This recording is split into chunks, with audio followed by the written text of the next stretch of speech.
42편에서 49편까지가 고라 자손의 시라. 그러면서 1권에서는 다윗의 시가 거의 주종을 이루었는데 2권이 시작하면서 고라 자손의 시가 등장한단 말이죠. 근데 여기에 이제 이 성경을 배치한 이유가 있어요. 아주 기가 막힌 이유가 있습니다. 먼저 우리가 이제 고라 자손에 대해서 좀 공부를 좀 해야 돼요. 그래야 이게 더 은혜스럽습니다. 여러분은 이 고라 자손이 어떤 사람인가, 이제 출애굽기로 민수기를 이렇게 넘어가 보야 돼요. 그 배경을 좀 보여야 된단 말이죠. 이 고라 자손들의 계보를 보면은 전부 뿌리는 어디냐면 레위 자손들이에요. 레위는 세 아들을 뒀거든요.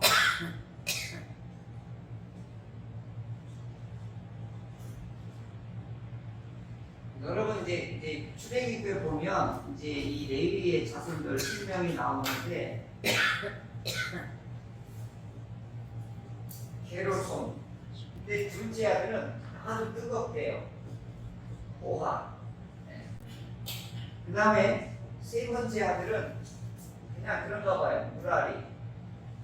아주 이름들이 아주 그냥 분위기가 되게 이상해요. 게으른 손, 뜨거운 사람, 아주 무라리. 이게 이제 레위 자손의 3대 세 자손인데, 이 두 번째 아들이 좀 번성했어요. 고핫, 아주 뜨거운 아들이 고핫인데, 이 고핫이 4명의 아들을 또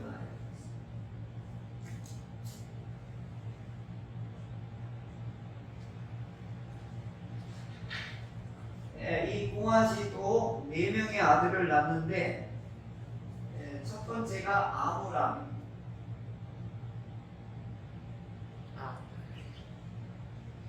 이제 여기 두 번째 아들이 이스할인데, 여기가 좀 주목해 볼 만한 아들이에요. 그 다음에 세 번째가 헤브론,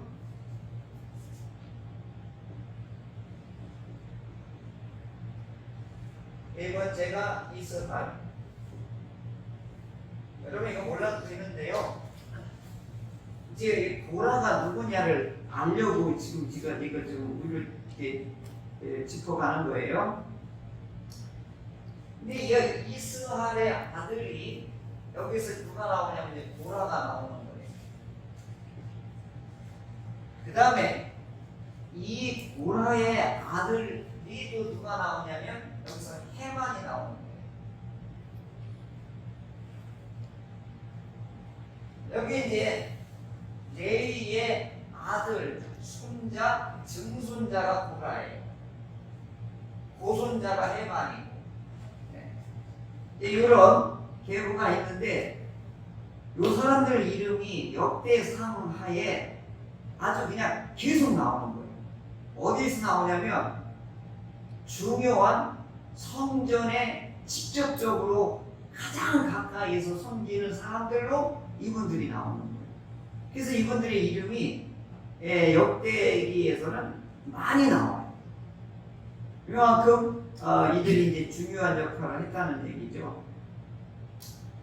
그런데 여기에서 게르손의 아들이 있는데, 게르손의 아들이 여기에서 누가 나오냐면 아삼이 나와요. 그리고 저 무라리에서 세 번째 아들, 이 무라리에서도 아들이 나오는데, 여기서도 에단이라고 하는 아들이 나와요.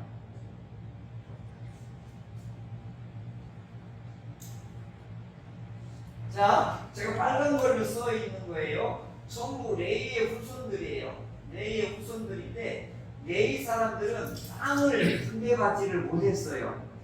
그래서 이 레위 족속의 특징은 뭐냐? 하나님을 섬기는 이곳이 땅이 되는 거예요. 그러니까 레위 족속들은 이 지형 땅을 분배받지 못하고 하나님을 섬기는 일을 분배받는 거예요. 요게 다른 거예요. 그러니까 이분들은 성전이 없으면 이분들은 의미가 없는 족속이 되어버리는 거예요. 성전이 있는 동안에는 이분들은 거룩한 하나님의 일꾼들로 성전을 중심으로 이어가는 제사장과 가까이 지내는 이분들은 성전 중심의 역할들을 감당하는 지파가 된 거죠. 그러면 성전의 정상적인 기능으로 거룩한 예배가 제사가 이루어지면 이분들이 빛나는 거예요. 근데 성전 시스템이 무너지면 이분들은 한마디로 말하면 가장 비참한 존재들이 돼요. 그래서 한국 교회가 점점 이게 약해지면 누가 가장 비참해지냐면 목사님들이 가장 비참해지는 거예요. 지금 우리 동료 목사님들이 투잡, 쓰리잡을 하고 있어요. 다 허드렛 일을 하고 있어요. 왜냐하면 생존하기가 너무너무 어려워요. 그러니까 이제 이 사사기 때 보면 성전의 이 정상적인 제사 제도가 붕괴되면 제사장들이나 레위인들이 무슨 역할을 하냐면 남의 집에 가서 한마디로 말하면 기도해 주는 사람으로 전락을 해요. 그게 사사기에 나오잖아요. 네, 그래서 이제 이 레위의 이런 관계 속에서 지금 여기 고라 자손이 나오잖아요. 그러면 레위의 무슨 몇 대까지 내려간 거예요? 아들, 손자, 증손자, 증손자까지 이제 이게 내려가잖아요. 그런데 다윗 시대 때 이 성전 제도가 솔로몬으로 인해서 성전 제도가 세워지면서 성전이 막 거룩한 의식과 예식과 찬양대와 이거 막 활발하게 돌아갈 때 제일 빛나는 또 역할을 감당하는 게 이 찬양대예요. 찬양대가 얼마나 혁혁한 일을 하는지 몰라요. 그때 이 대상, 역대상에 보면 그 성가대에 대장이 있는데 해만이에요, 해만. 이 해만이 중앙에 쓰고 또 해만의 오른쪽에 아삽이 써요. 그 다음에 해만의 왼쪽에 에단이 써요.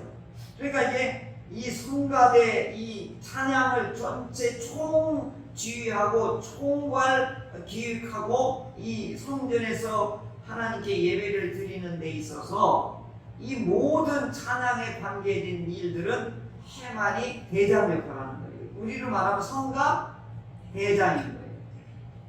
그 다음에 오른쪽에 총무, 왼쪽에 서기 이렇게 해가지고 찬양대가 이 예루살렘 성전에서 이분들에 의해서 주관을 하게 되는 거죠.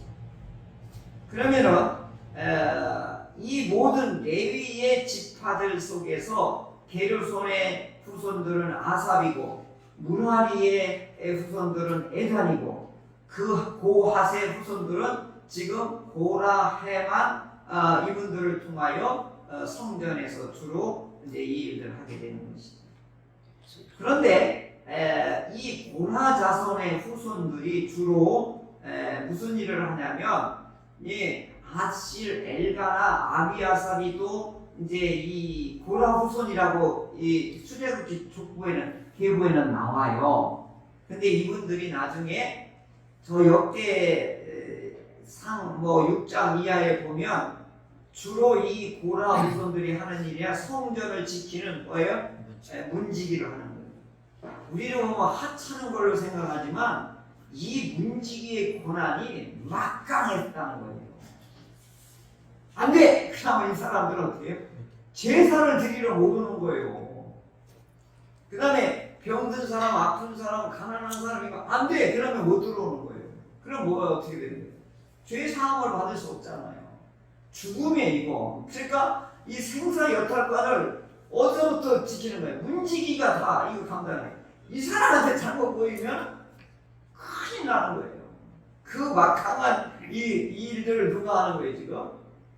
예, 이 고라 자손이 하는 거예요.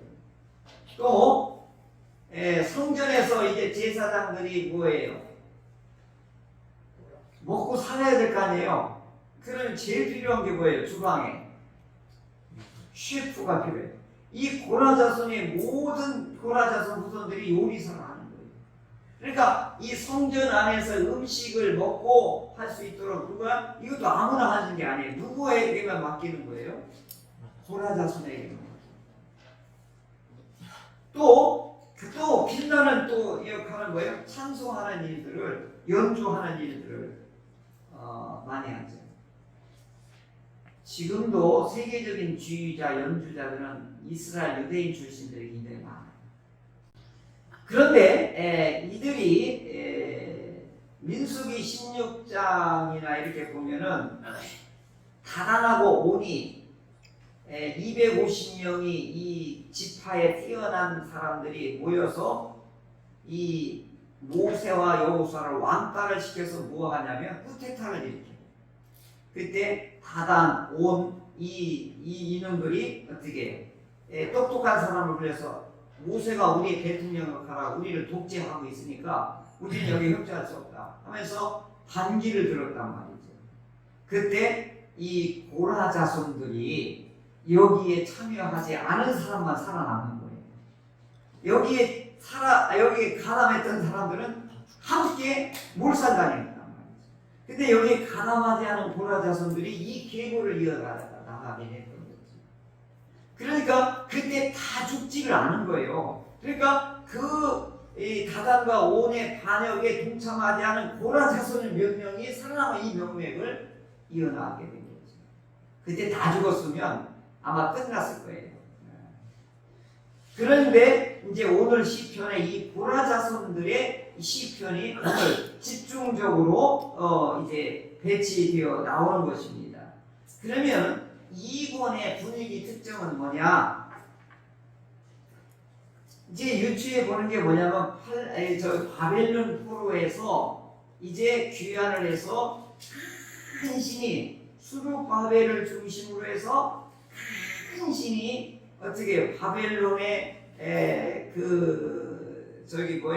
도움을 받아가지고 뭐 재료를 다 공급받아가지고 큰 신이 성전을 세웠어요. 그래서 이걸 수르바벨 성전이라고 해요. 그래서 그 조그만 성냥강만하게 큰 신이 세운 거예요. 왜냐하면 포로들이 와서 귀환하면서 거기서 바벨론 왕이 공급해주는 재료를 끌고 막 싣고 날아와가지고 하는데 또 여기 70년 동안 버티고 있었던 누가 있어요? 에서의 후손들이 이건 내 땅이라고 내가 70년 동안 살고 있는데 너희들 안 된다고 하면서 지금 팔레스타인하고 유대인하고 지금 이게 싸우는 거하고 똑같은 현상이 그 당시에도 있었단 말이에요. 그러니까 성전을 지으려니까 이 사람들 되게 막 밤에 급습을 하고 방해를 하고 했단 말이죠. 그런 가운데 막 이 해프를 키고 막 보초를 서가면서 막 돌을 쌓아가면서 성전을 한신이 잤는데 환하게 지은 거예요. 그러나 이제 이 성전이 세워졌다는 거에 이게 감격한 거예요. 성전이 세워진 건 이제 이스라엘이 이제 회복된다는 사인이거든요.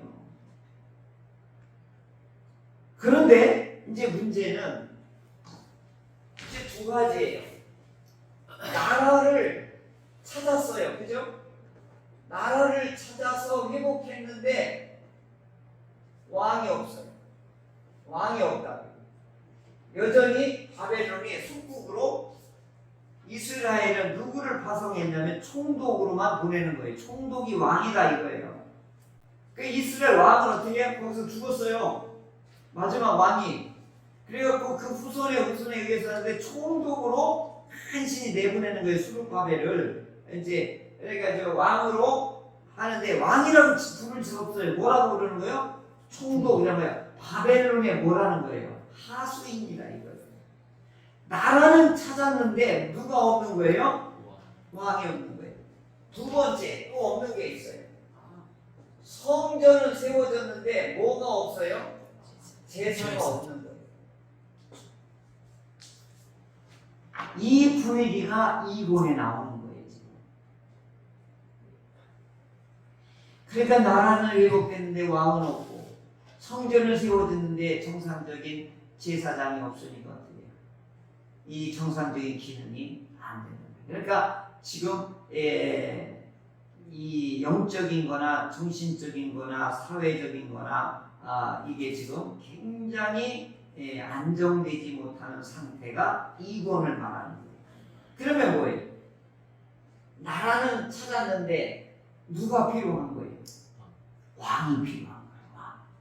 그러니까 왕이 절실하게 필요하니까 오늘 45편이 뭐예요? 누가 왕이냐? 누가 진정한 왕이냐? 이걸 이제 찬양하는 거예요.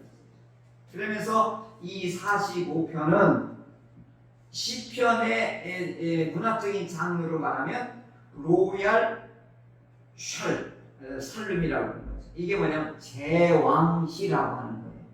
왕의 노래라는 뜻이에요. 이게 45편이. 그런데 이 시를 누가 진 거예요 지금? 고라자손이 진 거예요. 그러면 고라자손은 이분들은 성전 중심적으로 계속해서 성전에서 이어졌던 시, 노래 이런 것들을 누구를 통해서 계속 전수가 됐던 거예요. 고라자손을 통해서 전수된 거니까 고라자손을 통해서 전수된 시가 여기에 나오는 거예요. 또 있어요. 대제사장으로만 이어지는 또 자료가 있어요.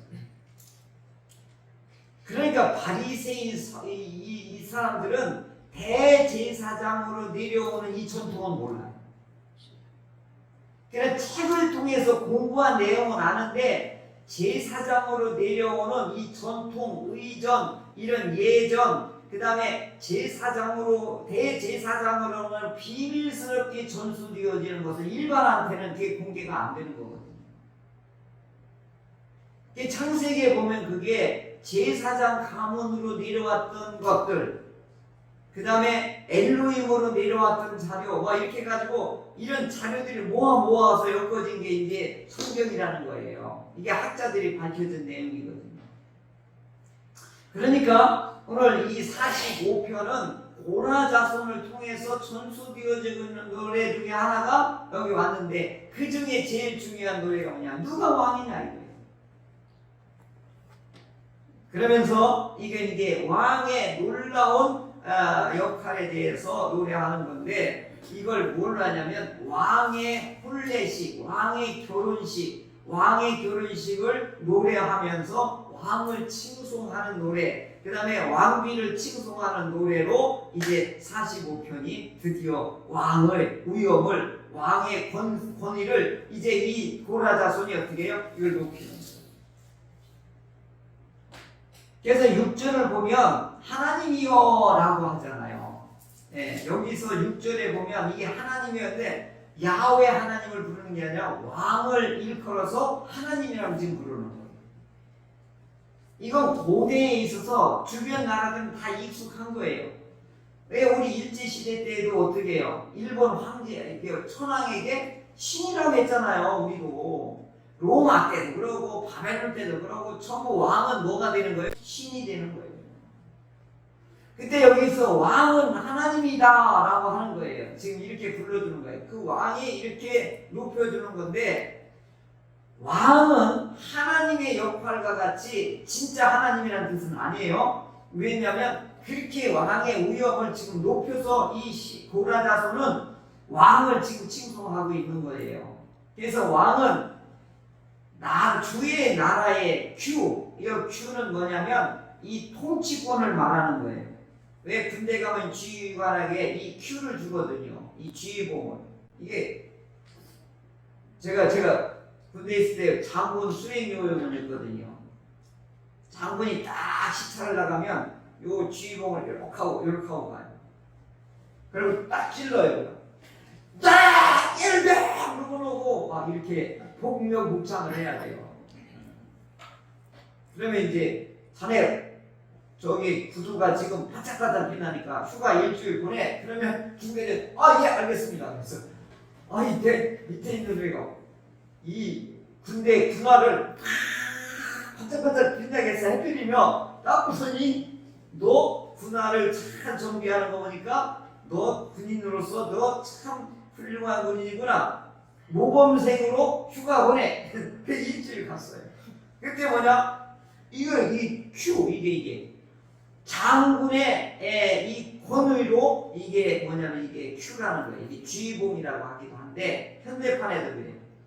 근데 그 우리 성가대 지휘할 때 이거 뭐예요? 이게 쥐봉이라고 하잖아. 이게 쥐봉을 큐라고 하는 거예요. 이게 권세를 말하는 거예요.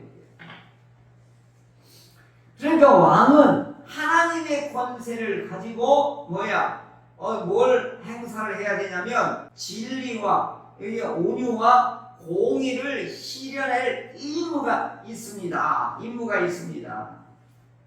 그리고 가난한 자를 착한 보살펴야 땅이 기름진 열매를 많이 맺는 역할입니다. 그러므로 왕은 축복의 통로입니다.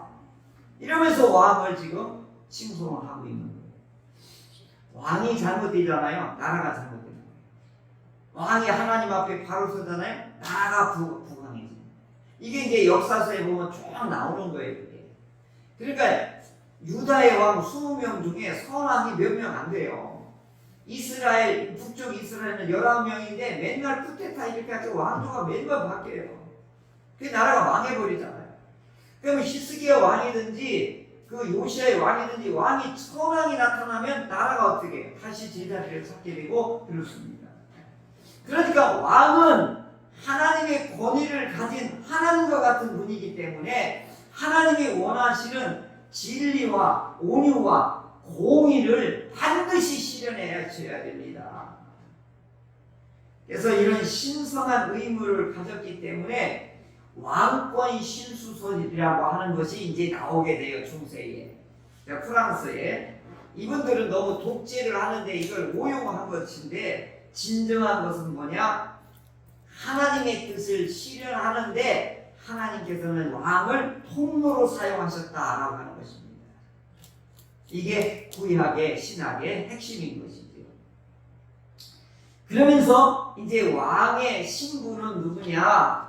왕비는 존귀한 자리를 차지하고 있다라고 하면서 왕의 오른쪽에 섰습니다라고 하는 거예요. 왕의 오른쪽에 섰다는 얘기는 영광과 영예를 왕으로부터 부여받은 왕비고 황후라고 하는 뜻이에요. 그러면 이제 왕후는 과거와 별개하고 부모를 떠나 이제 새 신랑과 어떻게 해요? 새로운 살림을 차려야 되는 것처럼 과거와는 결별하고 이제 새로운 왕과 이제 맺어서 어떻게 하냐? 신랑으로부터 사랑을 기대하고 모든 사람으로부터 찾아와서 나에게 은혜를 베풀어 달라고 할 것이고 부유한 이웃들 두루들이 와서 선물을 가지고 당신에게 줄 것이다. 그러니까 당신은 왕의 이런 사랑을 받으며 모든 사람으로부터 어떻게 도움을 요청을 받을 것이고 그리고 많은 사람이 왕비를 축복할 것입니다.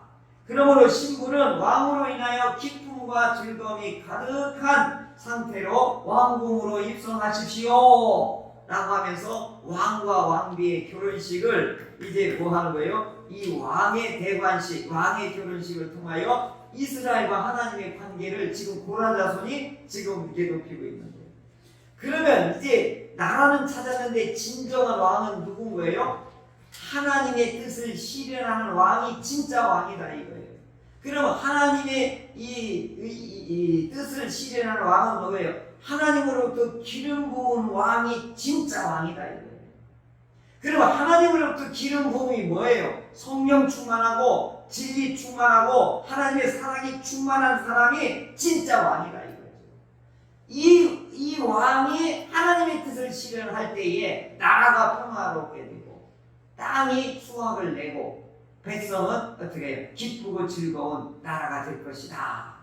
이런 나라가 세워지기를 고라자손은 어떻게 해요? 포로 이후에 이스라엘의 이런 왕을 중심으로 회복되기를 원합니다 하면서 지금 이 45편은 노래를 하고 있는 것입니다. 오늘 우리 성도 여러분들은 예수님이 오늘 우리들의 왕이요, 오늘 우리들은 예수님의 신부가 되어져서 하나님의 영원한 기쁨의 나라로 이제 손잡고 이제 마지막 날에 이제 우리가 들어가는 것이 이제 계시록에 오늘 종말에 이루어질 일들을 이제 성경에서 우리에게 이와 같이 신약 시대 때는 이렇게 우리를 관계를 맺어 주신 것이죠. 그래서 믿음으로 예수님을 초청하면은 그것이 나의 신랑이 되시는 거예요, 예수님. 그러면 나는 누가 되는 거예요? 예수님의 신부가 되는 거예요. 그래서 예수님의 사랑을 받고 사람들이 나한테 와서 은혜를 구하고 사람들이 나에게 와서 선물을 제공해 줄 것이고 우리는 예수님과 함께 기쁨으로 왕궁에 들어갈 것이다. 이게 오늘 신약으로 말하면 이렇게 엮어지게 되는 것입니다. 그러므로 이 고라자서는 뭐야? 나는 서기관의 붓국과 같이 내가 이제 왕을 이제 높입니다. 이런 글로 노래로 우리 왕을 고라자손이 찬양하고 있습니다. 그러면서 왕은 영원하소서, 그 아들로 인하여서 영원하소서, 이스라엘 나라는 영원하소서, 이게 지금 여기에 담겨져 있는 것이죠. 그래서 이스라엘 사람들은 70년 포로로 인하여서 성전이 다시 회복되기를, 하나님의 말씀이 다시 회복되기를, 이렇게 해서 완전한 개혁이 일어나요. 이제 왕권 시대가 이제 붕괴되고 바벨론의 포로 70년 가서 혹독한 훈련을 받고 이들이 완전히 개혁이 일어나는데 말씀 중심, 성전 중심으로 이스라엘 역사가 다시 태어나게 되는 것입니다. 오늘 우리들도 평안할 때는 다 내가 잘해서 한 것처럼 여기거든요. 예배, 찬송이고 뭐 모이는 것도 다 자기 식대로 판단해요. 근데 고난을 한번 딱 당하잖아요. 모이는 것이 얼마나 이게 소중한 것이 그때 깨닫게. 왜냐하면 그때는 내가 모이고 싶어도 예배 드리고 싶어도 못 드리거든요. 그러니까 고난의 깊은 수렁 속에 한번 들어갔다 나와야 자유롭게 예배 드리는 것이 얼마나 행복한 건지 그때서야 안다 이 말이죠. 이건 이스라엘이 오늘 우리에게 주는 교훈이에요. 그러므로 오늘 우리들이 은혜를 받을 때에 조심하고 또 조심해야 될 게 뭐냐? 방만하면 안 된다 이거예요. 게으르면 안 되고 내 식대로 내가 기뻐하면 하나님이 기뻐한다고 하는 그런 역설적인 얘기하면 큰일 난다 이 말이죠. 항상 은혜가 넘칠 때에 모이는 것과 예배 드리는 것과 하나님 앞에 나아가는 일에 정성을 다해야 될 것이고 거기에 감사와 기쁨이 넘칠 때 하나님께서는 우리의 왕권은 영원할 것입니다. 이 고라자서는 이 아픈 역사의 이 현실을 통하여서 이제 우리나라가 다시 이렇게 회복되기를 원합니다. 이걸 여기에 담고 있습니다.